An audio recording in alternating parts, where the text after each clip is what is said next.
¿Qué tal, queridos amigos?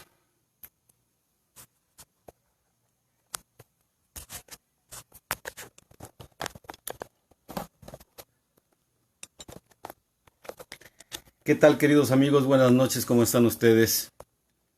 Aquí espero que me estén escuchando bien. Ya estamos transmitiendo el día de hoy por tratarse del día que pues combate la depresión. Y bueno, vamos a ver algunos elementos que pueden ser de utilidad para todos ustedes, precisamente para poder combatir la depresión y no caer en esos estados emocionales que son tan, pues, mm, de tanta duración primero y enseguida de tanto dolor, de tanta situación que no queremos enfrentar, ¿no? Porque la depresión es el mal del siglo, ¿no? Es una situación en la cual todos nosotros podemos caer, y aparte de que todos nosotros podemos caer, resulta que cuando ya estamos ahí nos cuesta mucho trabajo salir, porque no es fácil, y a veces las personas ni siquiera se dan cuenta que están en un proceso depresivo, ¿no? Eso es algo que curiosamente sucede, ¿no? O sea, estamos en un proceso depresivo y realmente no nos hemos dado cuenta que efectivamente estamos en un proceso depresivo, ¿no? Porque se ha normalizado ese estado de tristeza, ese estado de desasosiego, esos estados que de repente resultan un tanto incomprensibles para muchas personas, y que también algunas veces para nosotros los terapeutas resulta también algo incomprensible, resulta difícil de entender por qué la persona llega a caer en un estado de esa naturaleza, ¿no? Y entonces fíjense cuál es como la situación, pues, o sea, para que vayan dándose cuenta, ¿no? Y bueno, eh, muchas gracias por estar aquí, Ivonne, ¿verdad? Que espero que sea un saludo desde Toluca, con el frío que está haciendo por allá. Entonces vamos a dar un panorama completo de lo que sería, por un lado, el proceso depresivo y por otro lado, la forma en la cual somos capaces de como personas combatirlo.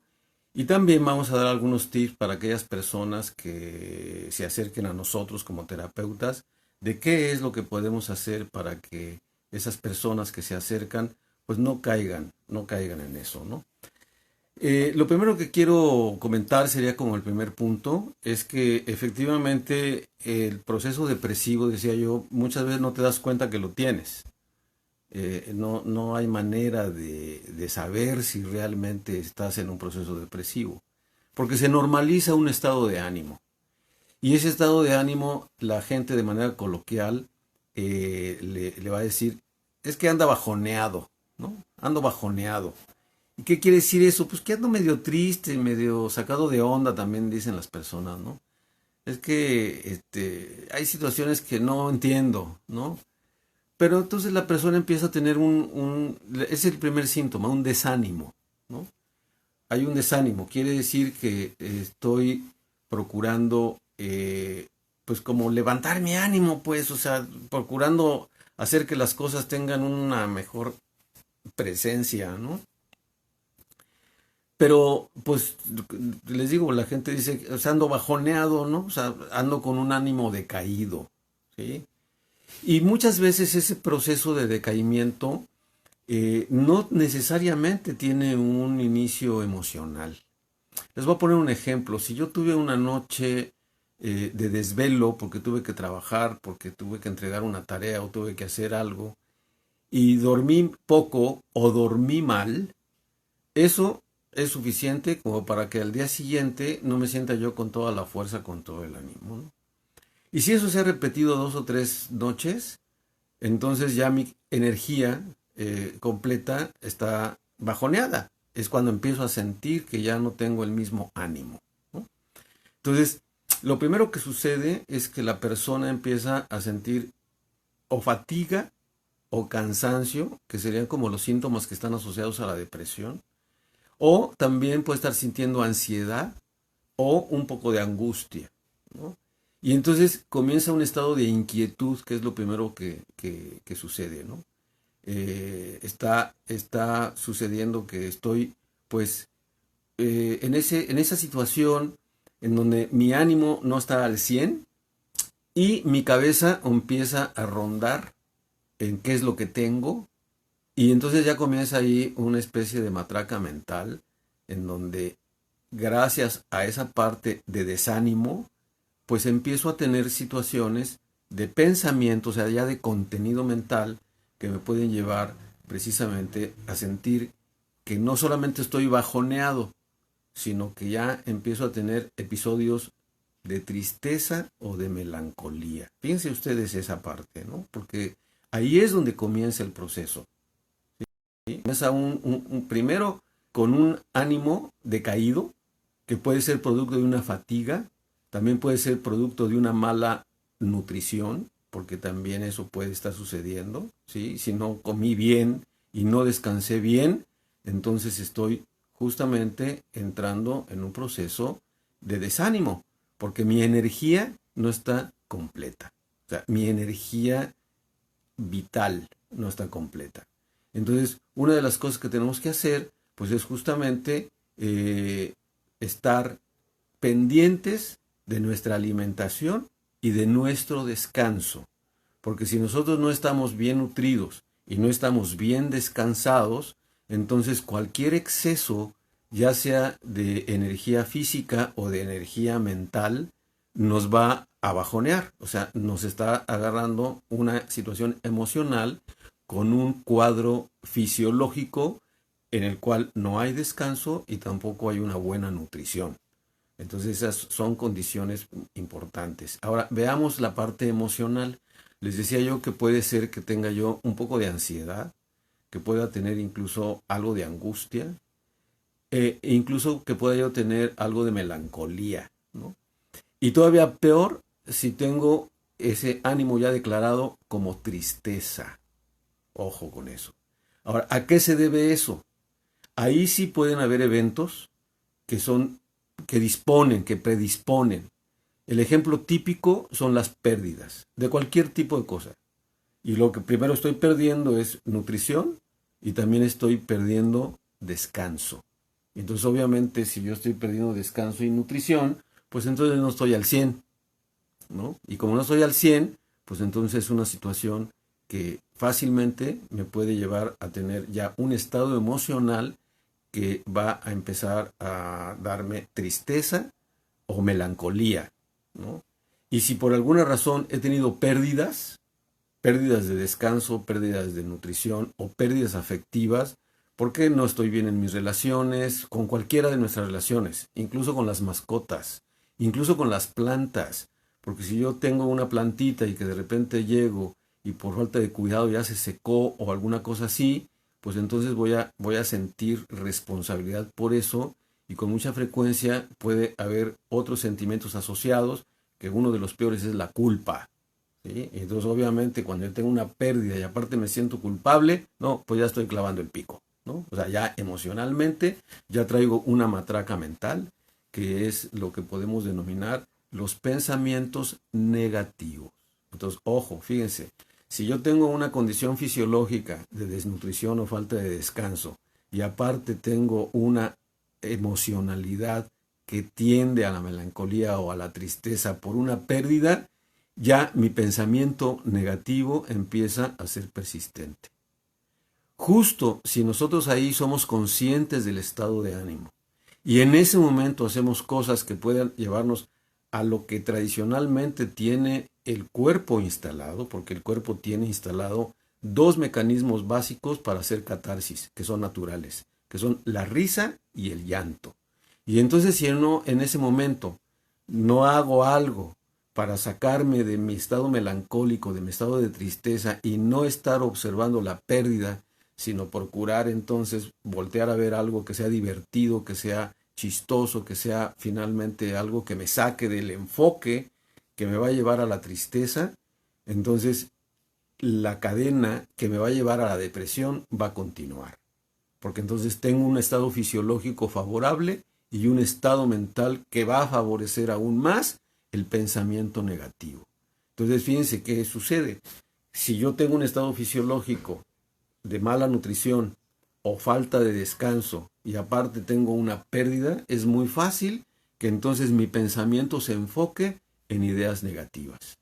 Si esas ideas negativas persisten, entonces evidentemente mi cabeza va a empezar a sembrar ideas negativas que fácilmente se van a hilar unas con otras para lograr un estado de ánimo ya ahora sí definido como pesimismo. Entonces fíjense cómo es la cosa. Permanece la desnutrición, permanece la fatiga, viene la ideación negativa que también se mantiene y entonces empieza ya la cabeza a tener una perspectiva ya mental pesimista. Si el pesimismo se mantiene, es muy probable que no me dé cuenta que estoy siendo pesimista. ¿Y qué es lo que significa ser pesimista? Ver lo malo incluso de lo bueno. Ojo con eso, hay que tener mucho cuidado con eso, porque es un silogismo, es decir, es una forma de autoengaño, ¿sí? Es una manera de autoengañarme, ¿sí? Y en donde yo estoy dando una justificación a la forma en la cual estoy pensando, que a su vez justifica la forma en que estoy sintiendo mi organismo. Y entonces ya se armó el cuadro, ¿sí? De tal manera que ya tengo las condiciones precisamente para que ese pesimismo se mantenga y esté vigente. Si yo permanezco pesimista, enfocado de manera pesimista, actos de mi vida, diferentes actos o situaciones que tengo en mi vida, entonces poco a poco me voy a empezar a desvalorar yo solo y a echarme responsabilidades que justamente no me corresponden. Porque entonces si soy adulto y tengo hijos, empiezo a pensar que el hijo está mal porque yo he fallado a mis responsabilidades. Si veo que mi pareja está inconforme con algunas situaciones, entonces empiezo a darme cuenta de que yo soy también responsable del estado de ánimo de la otra persona, ¿no? Y empiezo a tener una situación en la cual me estoy justificando y al mismo tiempo alimentando la condición emocional de la cual estoy ya padeciendo, porque ya el pesimismo, que es precisamente el enfoque de ver lo bueno, digo lo malo, hasta de lo bueno, que es el enfoque pesimista, el optimista es al revés. El optimista está viendo de lo malo, pero trata de enfocar lo bueno. Y hay una cantidad hasta de chistes y de cuestiones ahí coloquiales que nos indican la diferencia que existe entre un hábito optimista y un hábito pesimista. Y la verdad de las cosas es que nadie somos conscientes realmente de cómo se formaron esos hábitos de pensamiento, porque es un hábito de pensamiento. Y entonces recuerden ustedes que la integridad de la persona tiene 4 cosas. Es el sentir, el pensar, el decir y el hacer. Entonces, si estas 4 cosas son congruentes, hay una integridad en la persona. Y estas 2 primeras, que son el sentir y el pensar, son biunívocas, es decir, se influyen una a la otra. Si yo siento de manera positiva y hay alegría, entonces mi pensamiento es más probable que sea positivo. Y como pienso de manera positiva, entonces mi alegría se va a aumentar. Y entonces aquí hago un círculo virtuoso entre alegría o ánimo y pensamiento positivo. Es lo que hace el optimista. El pensamiento pesimista es justamente al revés. O sea, enfoco lo negativo y llego a una conclusión pesimista. Y entonces, en lugar de ser un círculo virtuoso, se desarrolla un círculo vicioso entre una idea negativa y un pensamiento de demérito. Es decir, que voy poco a poco demeritando mi propio valor como persona. Y si eso tiene no solamente una base de mala nutrición o falta de descanso, sino también una base de baja autoestima, tengan la seguridad que ese pensamiento negativo que se convirtió en pesimismo va a permanecer durante mucho tiempo. ¿Sí? Eso es lo que hace que las personas estén no solamente bajoneadas, sino que, como lo vemos en la caricatura, traen la nube negra en la cabeza y les está lloviendo continuamente, y a donde se mueven la nube negra con rayos y centellas y relámpagos y lluvia, los acompaña a donde quiera que van.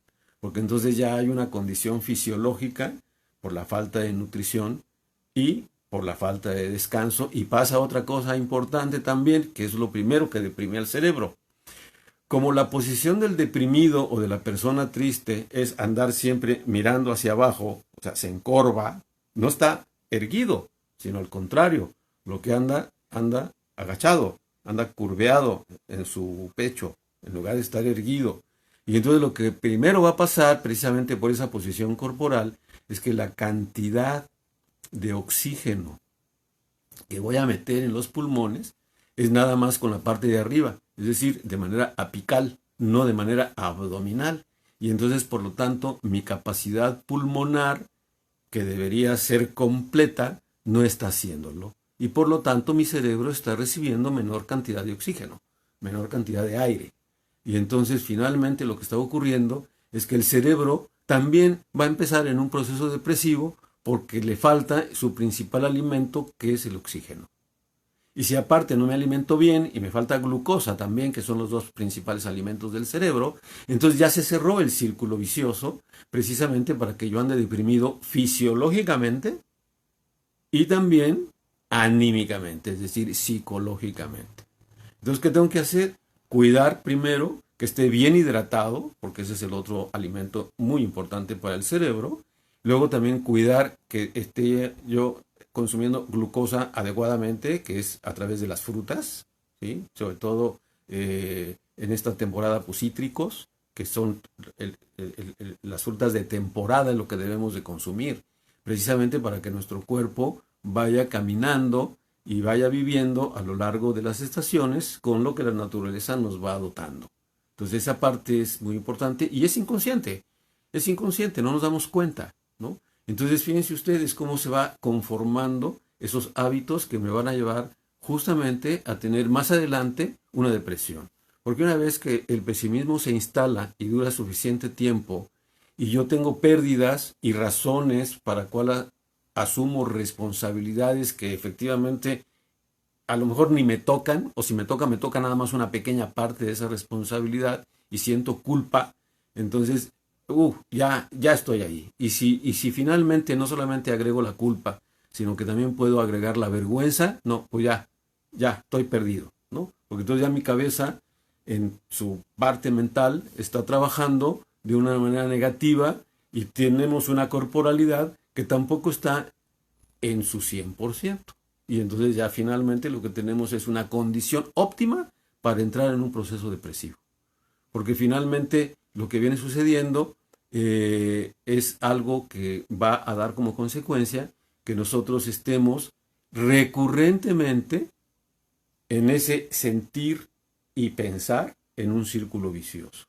Y en un decir y en un hacer, que es la otra parte de la integridad de la persona, también diciendo cosas negativas hasta de mí mismo, ¿no? Y haciendo cosas que no dan resultado, ¿no? Porque estamos utilizando estrategias que no son adecuadas, que no están siendo exitosas y que sin embargo las repetimos.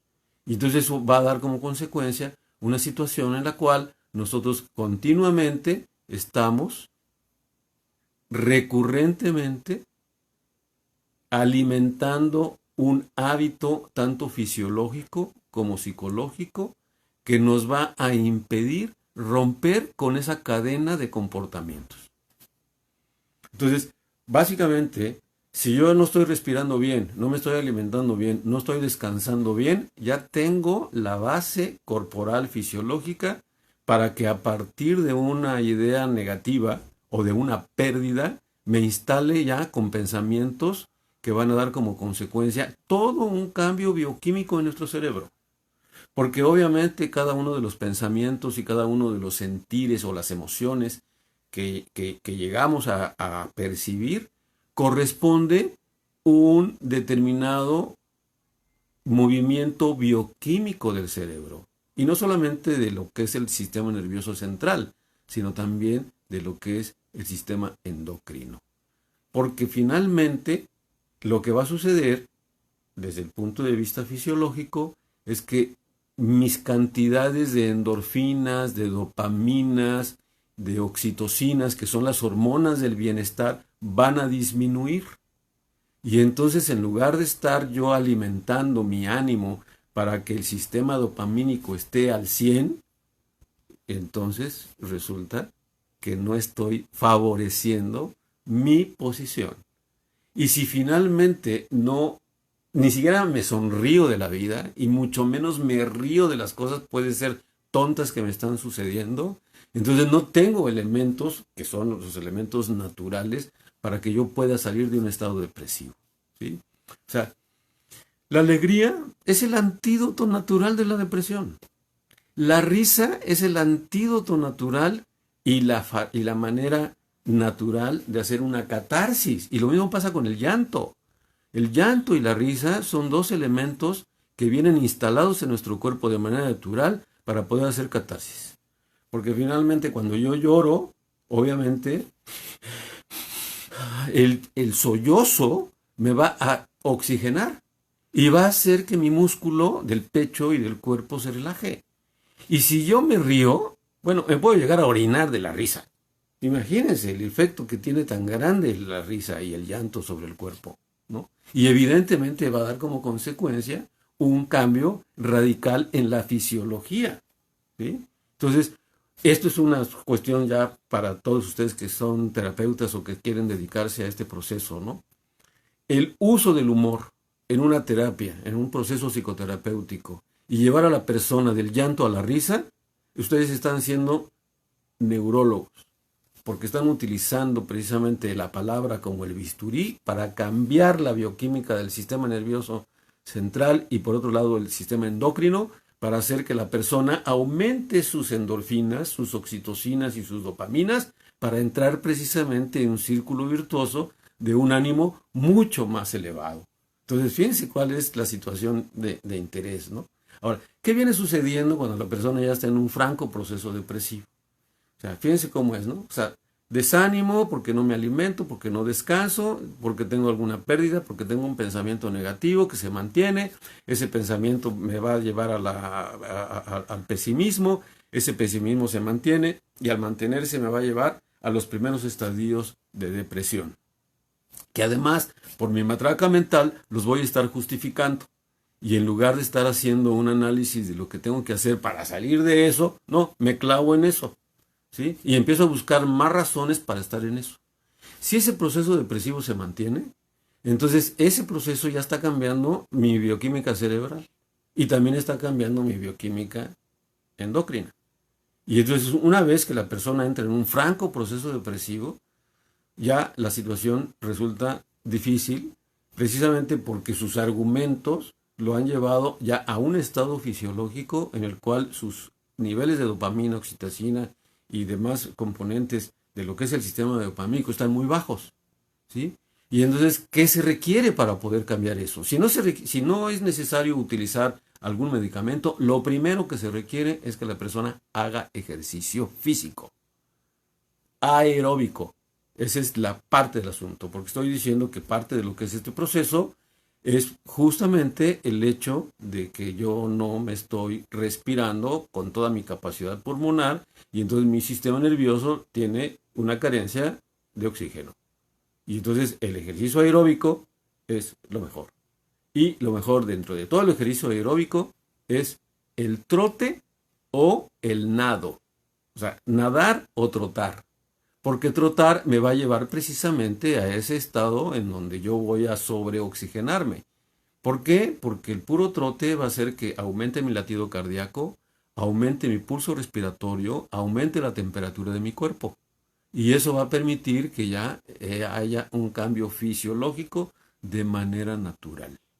Entonces, esto es algo que la persona que está en un proceso depresivo tiene que hacer todos los días, ¿sí? Con el objeto de ir creando un proceso de cambio, ¿no? De cambio fisiológico. Y si aparte me alimento con frutas y verduras y aparte me río, entonces estoy en pos de tener un cambio no solamente fisiológico, sino también psicológico, con el objeto de darle la vuelta al proceso y poder entrar en una situación pues distinta. O sea, ya no estar en eso, sino ya cambiar. ¿no? Pero se requiere disciplina. Se requiere disciplina y se requiere constancia, ¿no? Y en este experimento, en experimentar el trote, es conveniente que se combine trotar y caminar, trotar y caminar, trotar y caminar, moviendo los brazos, tanto al trotar como al caminar, estar moviendo los brazos, de tal manera que yo aumento mi latido cardíaco, aumento mi pulso respiratorio, aumento un poco la temperatura de mi cuerpo y una vez antes de entrar a la fatiga, ya me continúo caminando.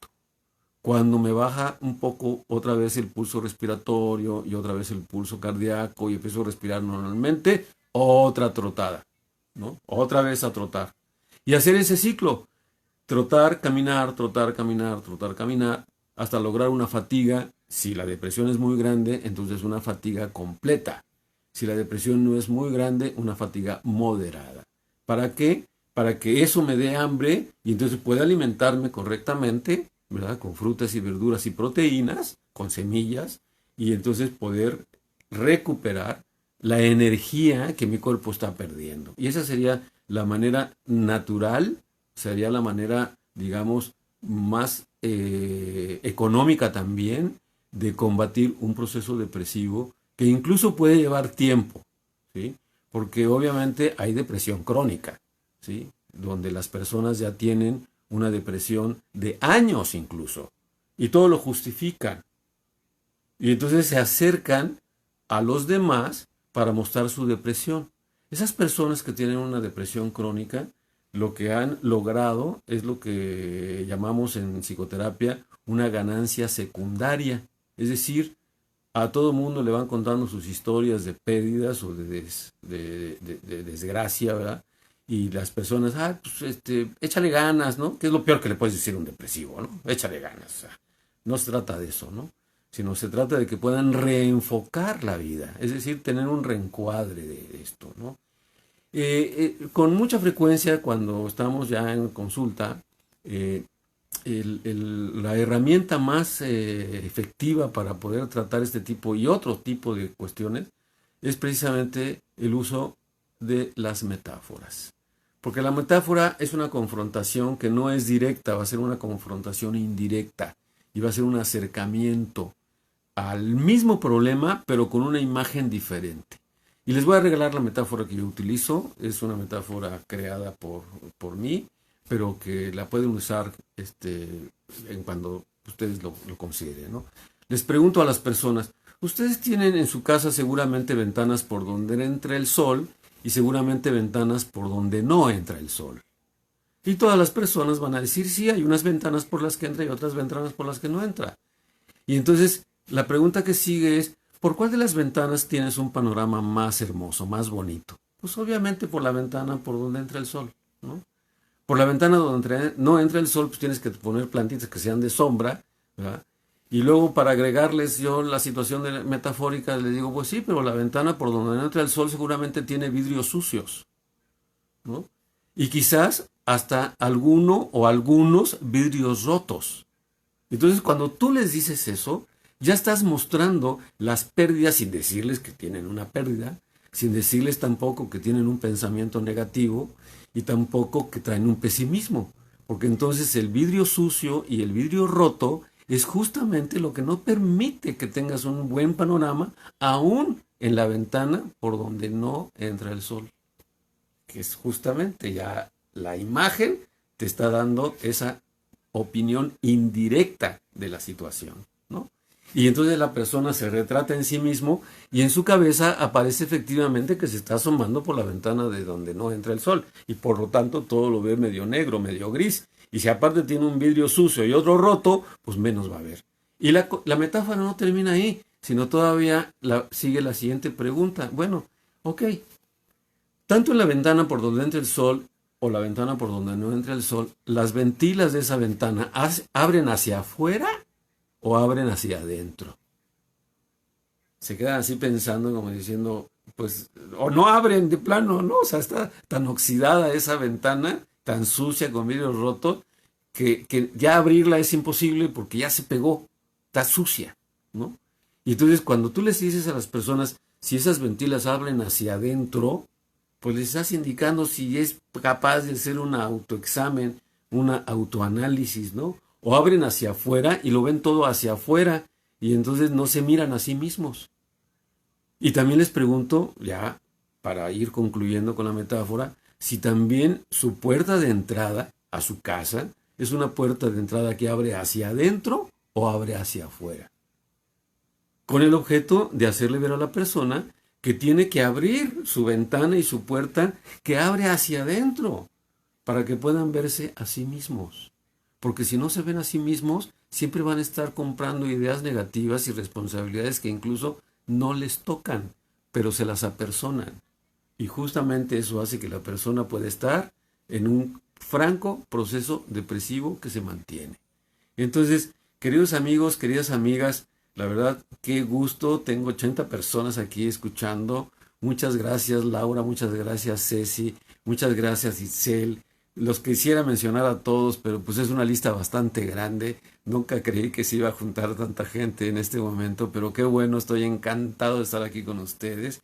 Vayan haciendo preguntas para si es necesario, me puedan apoyar con algún comentario, con alguna pregunta que quieran hacer, para precisamente hacerles ver que nosotros podemos apoyar a las personas combatiendo la depresión, justo incluso desde mucho antes que la depresión se llegue a instaurar. ¿Qué quiero decir con esto?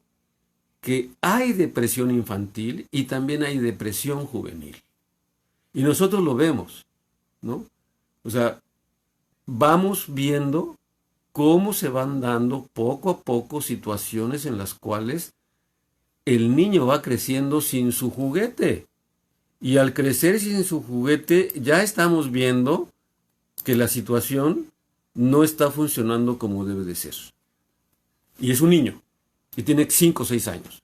Pero ya lo vemos triste, lo vemos solo, lo vemos aislado, ¿no? Lo vemos en una condición que ya no es favorable para él. Y entonces, efectivamente, nosotros podemos encontrar que hay depresión infantil y que hay depresión juvenil, ¿sí? Y en México, desafortunadamente, este proceso que puede llevar la última etapa de la depresión es la ideación suicida. Esa es la última etapa de la depresión. Cuando la persona ya no tiene capacidad de ver otra cosa más que terminar con su vida porque se le acabaron los recursos, ¿sí? Y entonces eso hace que la persona ya se sienta totalmente abandonada de sí misma, ¿sí? Y entonces esa es una situación que pues no conviene, y menos en un niño y tampoco en un adolescente, ¿no? Aquí en México, y esto lo dicen las estadísticas, es frecuente que los chamacos de 15, 16, 17 años puedan atentar sobre su vida por un desengaño amoroso, sobre todo las niñas. Entonces, es importante que nosotros nos demos cuenta en un salón de clase, en una familia, en un barrio, en una colonia, quiénes son esos niños aislados, quiénes son esos jóvenes demasiado callados, demasiado silenciosos, que dan como consecuencia que es algo que no genera bienestar, ¿no? Finalmente, sí es complicado, sobre todo si lleva mucho tiempo. Aquí nos está preguntando Dul Vélez. Sí hay crisis, puede haber una cuestión de crisis y puede ser fuerte. Incluso ya pudo haber habido algún intento, ¿no? Entonces es importante que nosotros nos demos cuenta que ya si hubo un intento de suicidio es porque la persona ya tiene una condición de veras muy mala, ¿no? O sea, en donde efectivamente, mucho gusto, Andrés, qué gusto saludarte, gracias por estar escuchándome. Y sí, tu pregunta es si se puede ubicar el punto de quiebre de la depresión. Sí, es cuando ya la persona se da por vencida, donde ya deja de actuar consigo misma para querer dar un paso adelante y siente que ya la depresión es mucho más fuerte que ella. Aquí hay que tener mucho cuidado, porque en ese punto de quiebre de la depresión es cuando la persona pueda empezar a tener la ideación suicida, y justamente la persona que ya está en ese proceso, cuando por fin concilia, fíjense, concilia el hecho de quitarse la vida, porque ya hizo el argumento consigo misma de cómo lo va a hacer. ¿En qué condiciones lo va a hacer? Y entonces, cuando concilia consigo mismo esa idea, es cuando lo vamos a ver más tranquilo y los que están alrededor creen que la depresión ya le pasó.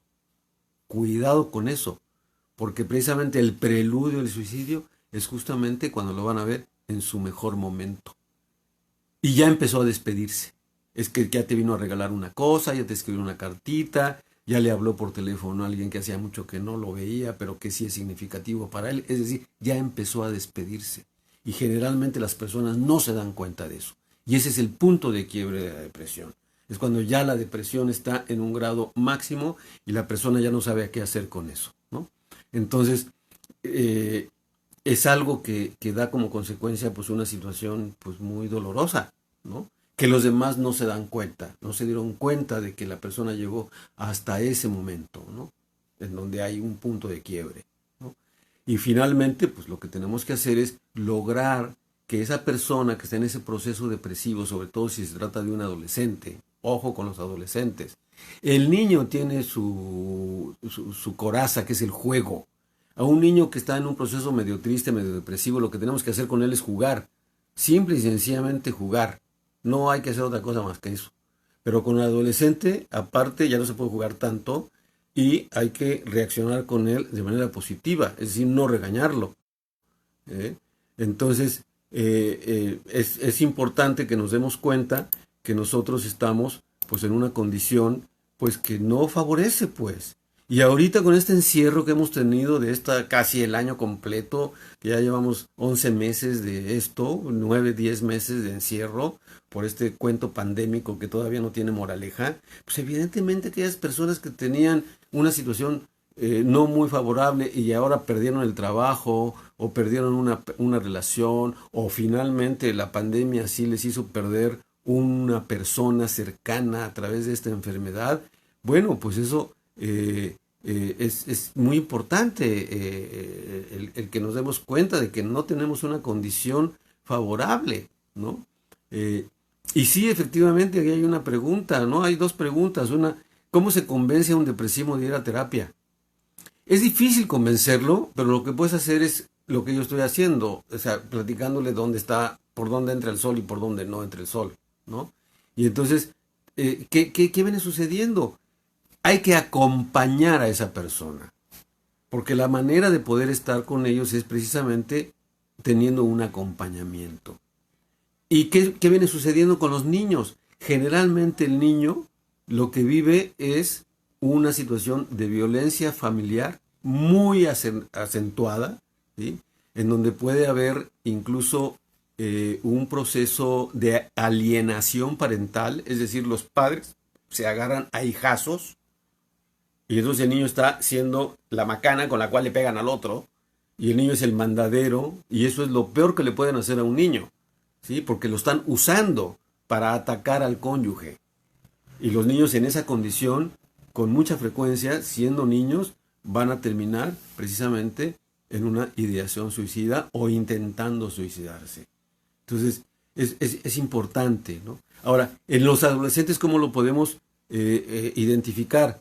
El adolescente se aísla, va a estar solitario, habla poco, ¿sí? Puede tener un bajón en sus calificaciones, es demasiado silencioso, no sonríe, o sea, no es algo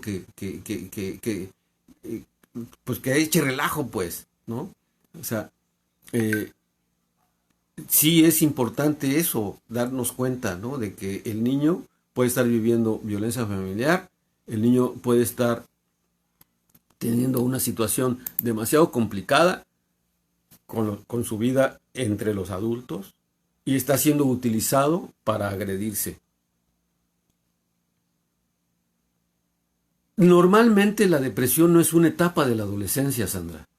La depresión es una etapa de un estado de ánimo en el cual el adolescente no ha sido reconocido en su valor como persona. De tal manera que una manera de hacer una ayuda para el adolescente es hacer una lista de todas sus cualidades, de todos sus valores, de todas sus habilidades y de lo que él en un momento dado puede identificar como sus talentos. porque el adolescente lo que necesita es reconocimiento. Y entonces una manera de poder convencer al depresivo para que vaya a terapia o de convencer al adolescente para que no entre en un proceso de depresión es precisamente hablarle de sus cualidades, de sus valores, de sus formas de pensamiento y de cómo la persona puede ser el autor de su propio cambio. Porque todos nosotros tenemos esa capacidad de poder hacer los directores de las escenas de nuestra vida. Eso es lo que tenemos que hacer, ¿no? Porque esa es la forma en la cual nosotros vamos a dirigir nuestra vida hacia un proceso, pues, de positividad, ¿no? Para no vivir en el pesimismo, sino al contrario, vivir en un optimismo que además yo le pongo apellido, que sea inteligente, o sea, un optimismo que realmente esté sustentado en mis cualidades, en mis capacidades personales, en mis talentos, en mis valores y en la forma en la cual yo le sonrío a la vida. Que con esto pues vamos a ir concluyendo, porque finalmente la idea de todo este cuento pues es precisamente que podamos ahí, incluso en estas condiciones en las cuales nos estamos dando cuenta que tenemos una situación de mucha desventaja porque estamos encerrados, acaba de aparecer una variante del coronavirus que resulta que es más agresiva, más contagiosa, pues tenemos que tener mucho cuidado con nosotros mismos para no entrar en un proceso de pensamiento negativo, de depresión, porque eso baja nuestro sistema inmunológico y entonces en lugar de estar al 100, vamos a estar clavando el pico, ¿no? Y más si hemos tenido pérdidas de familia o de gente cercana, ¿no? Entonces, es muy importante que nosotros nos demos cuenta de esto. Pues mis queridos amigos, mis queridas amigas, la verdad un gusto, un placer, un honor y un deleite estar aquí con ustedes. Es muy importante, aquí hay una pregunta, Katia, ¿cómo trabajar las pérdidas familiares en los niños? Es a través del juego, ¿sí? Porque para el niño la noción de la muerte no la tiene así como muy clara, ¿no?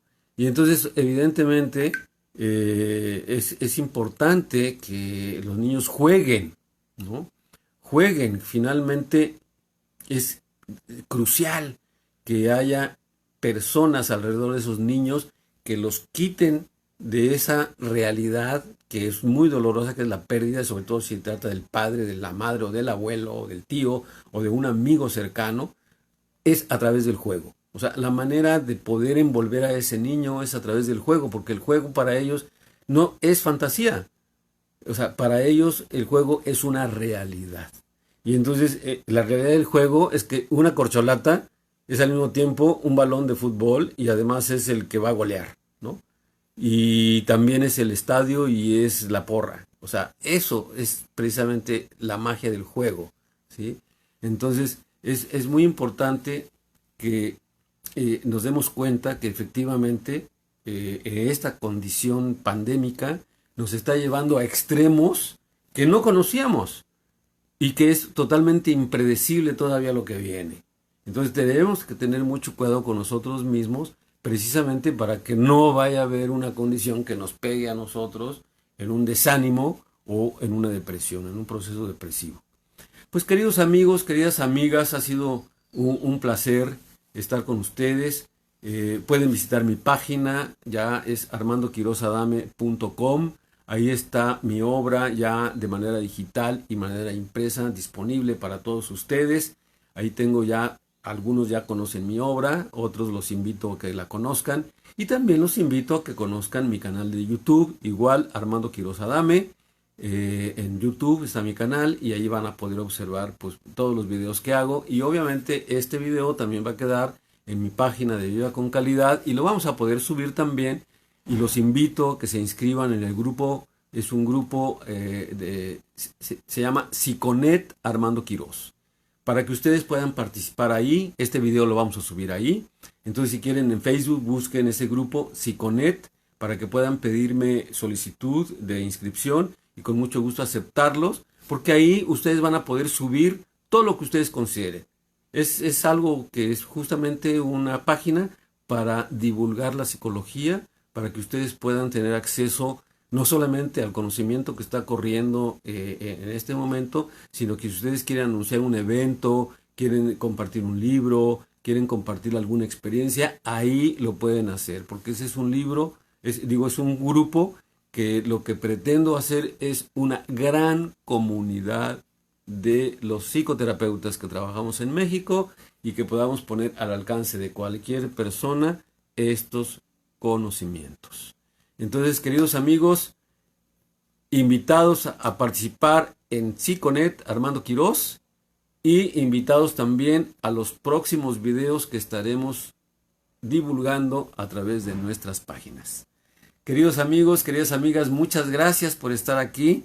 Hemos tenido un grupo bastante nutrido de casi 90 personas, entonces muy feliz y precisamente para poder combatir con esa felicidad la depresión. Entonces, muchísimas gracias, tengan una buena noche y nos vemos la próxima.